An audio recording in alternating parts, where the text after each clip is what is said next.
Hi, ഇന്ന് അംജദ് അൽ റഷീദ് സംവിധാനം ചെയ്ത ഒരു ജോർദാൻ മൂവി പരിചയപ്പെടുത്തി തരാം. അറബിക് ഭാഷയിലുള്ള സിനിമയാണ് ഇൻഷാല്ലാ എ ബോയ്.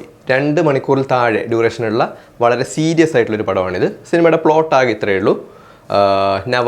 നവാലിൻ്റെ ഹസ്ബൻഡ്, പിന്നെ അവർക്ക് ചെറിയൊരു പെൺകുട്ടി കൂടിയുണ്ട്. അപ്പം നവാൽ ഒരു ഹോം നേഴ്സാണ്. ഒരു ദിവസം നവാലിൻ്റെ ഹസ്ബൻഡ് പെട്ടെന്ന് മരിച്ചു പോകും. അങ്ങനെ മരിച്ചു. അതിൻ്റെ മരണാനന്തര കർമ്മങ്ങളൊക്കെ ചെയ്തതിന് ശേഷം 2 ദിവസം കഴിയുമ്പോഴത്തേക്ക് ഇവരുടെ വീട്ടിലേക്ക് ഈ ഭർത്താവിൻ്റെ ചേട്ടൻ വരും. എന്നിട്ട് അയാൾ പറയും, അപ്പോൾ നമ്മൾ വിചാരിക്കും ആശ്വസിപ്പിക്കാൻ വേണ്ടി വരുന്നതായിരിക്കുന്നത്. എന്നിട്ട് അയാൾ പറയും, ഇയാൾക്കൊരു കാറുണ്ടായിരുന്നു നമ്മുടെ നവാലിൻ്റെ ഹസ്ബൻഡിന്. ആ കാറിൻ്റെ ലോണൊക്കെ ഇയാളുടെ ചേട്ടനായിരുന്നു എടുത്തിട്ടുള്ളത്. അതിൻ്റെ 4 അടവ് അടയ്ക്കാൻ ബാക്കിയുണ്ട്. എന്ന് മാത്രമല്ല, അവർ താമസിക്കുന്ന അപ്പാർട്ട്മെൻറ്റ്, നവാൽ താമസിക്കുന്ന അപ്പാർട്ട്മെൻറ്റിൻ്റെ ഒരു ഷെയറും ഈ ചേട്ടനുള്ളതാണ്. ഇത് പെട്ടെന്ന് തിരിച്ചു വേണമെന്നും ഈ അടവ് എത്രയും പെട്ടെന്ന് അടച്ചു തീർക്കണം, ഇതൊക്കെയാണ് ഈ ചേട്ടൻ്റെ കണ്ടീഷൻ എന്ന് പറയുന്നത്. അതിനുശേഷം അങ്ങോട്ടേക്ക് ഇവർക്ക് ആകെയുള്ള ഈ ഫ്ലാറ്റും കാറും സംരക്ഷിക്കാനുള്ള ഈ പെണ്ണുങ്ങളുടെ ഒരു ഫൈറ്റാണ് ഈ സിനിമ മൊത്തം.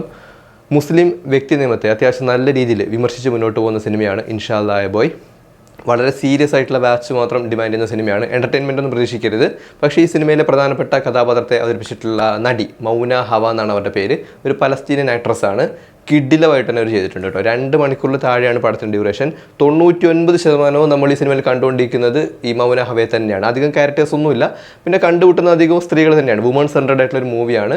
വളരെ നൈസായിട്ട് അവർ ചെയ്തിട്ടുണ്ട്. ഒരു കലക്കം പടമാണ്. പക്ഷേ സീരിയസ് വാച്ചാണ് ഡിമാൻഡ് ചെയ്യുന്നത്. പൊതുവേ അറബിക് പടങ്ങളൊക്കെ ഞാൻ മുമ്പ് പറയാറുണ്ട്, വളരെ ലൈറ്റർ ആയിരിക്കും, ലാളിത്യം ഉണ്ടാകും. പക്ഷേ ഇതിൽ ലാളിത്യമുണ്ട്, പക്ഷേ ചർച്ച ചെയ്യുന്ന ടോപ്പിക്ക് വളരെ സീരിയസ് ആയിട്ടുള്ളൊരു മാറ്ററാണ്. സോ കാണുക. സീരിയസ് വാച്ച് ഓൺലിയാണ്. എൻ്റർടൈൻമെൻറ്റ് പ്രതീക്ഷിച്ച് പോകരുത്. സീരിയസ് ആയിട്ട് കാണുക. ജോർദാൻ്റെ ഒഫീഷ്യൽ ഓസ്കാർ എൻട്രി ആയിരുന്നു ഈ പടം. 93ാമത്തെ ഓസ്കാർ ആയിരുന്നു തോന്നുന്നു അതിൽ.